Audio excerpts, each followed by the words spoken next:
morning, class. This week, all we're going to do is finish the things that we wrote from last week. This is just my notes about things that I wanted to go over from last week. So I'm just going to kind of run down the list. If you guys have any questions, you can always tell me, and I can always send a video or send an email to you. I'm available to you guys anytime, okay?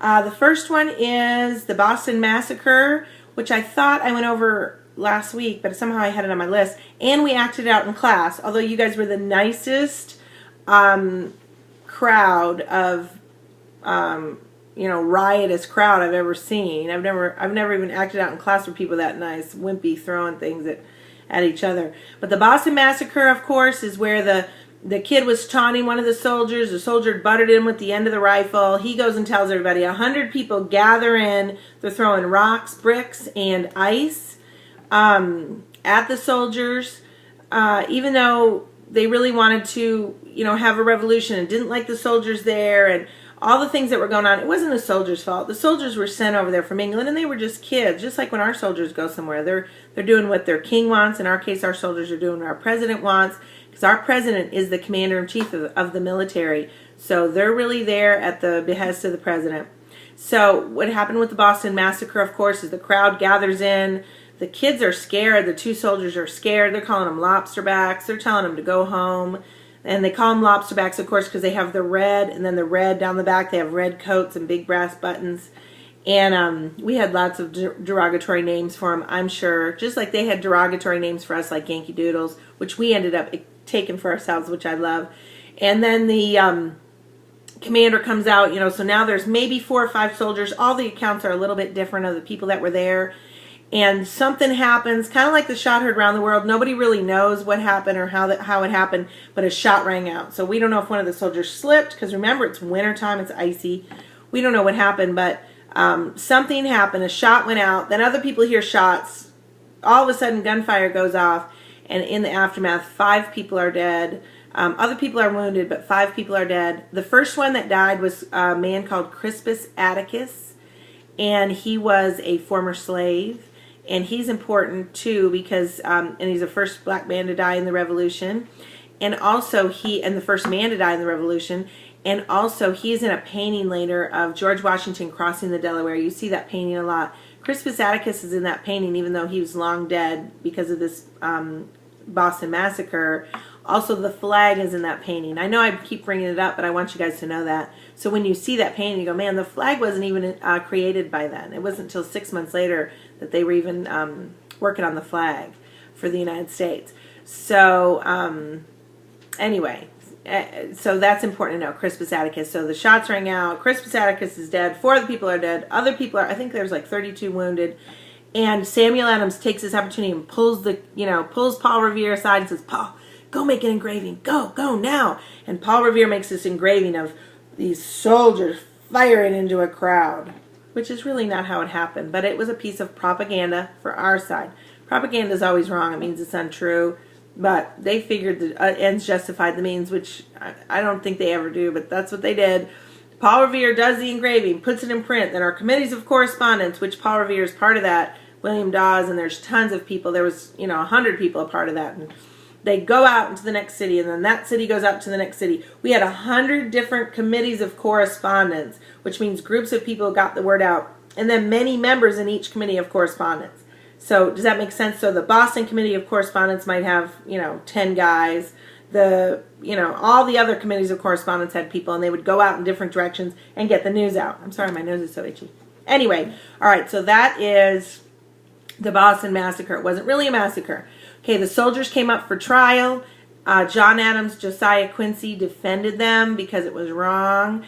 And even though we were using it for propaganda, we weren't going to send, 2 innocent men to hang. I think one of them ended up being tarred and feathered, which is not pretty. And so it wasn't like they got out injury free, but they really didn't. It really wasn't their fault. Okay. All right, the second one I have on my list that we need to go out is Secret Sons of Liberty. And I think we already really talked about that. They wore medallions under their shirt. It was a secret society. If the king would have found out about it, they would have been in big trouble. You weren't supposed to. We didn't have freedoms like we do now of speech and freedoms to assemble and stuff like that. We didn't because the king would have just squashed it. So that is the Secret Sons of Liberty, and you guys have their little symbol. It's like a little snake. It says like Liberty or Die or something on it, and you should have that in your lap book. And I would just put that it's a clandestine society of people that met, and their goal was to get the word out about what was happening, and they're kind of stirring up the revolution, but also they're just kind of keeping an eye on things, okay? All right, the third one I have is Governor Hutchinson. He was the governor, he was the governor in Boston then. He kind of ruled with an iron fist. He had definite orders from King George not to harm any citizens, but to keep the peace, to not allow rebellion. So he kind of ruled with an iron fist. Well, that alone stirred us up for rebellion. Had they eased up a little bit and not been so domineering, we might have had a different result. And it might, I'm glad we fought, but we might have had a different result. So Governor Hutchinson, definitely a player involved in all this. There's also a General Gage. Later there'll be General Cornwallis and other generals, but but General Gage also ruled in Boston when we had the battle. The shot heard around the world that we went over Friday in class. General Gage was involved in that and sending the troops. So these are the guys that were in Boston at the time. Now remember, Governor Hutchinson before would have been paid by us and by our legislatures, but then the king took it away from us. It's one of the things we have listed in the Declaration of Independence that we did not like, that was wrong, and all of a sudden his wages and everybody's wages were being paid by King George, so they had to do his bidding. So if you're living in a place, like if I'm living in, we just moved to Prosper, if I'm living in Prosper and I want to represent somebody who's going to defend me in Prosper, I don't go to Canada and let the Canadian people send someone when we're kind of have a tiff with Canada who's going to decide on things. Does that make sense?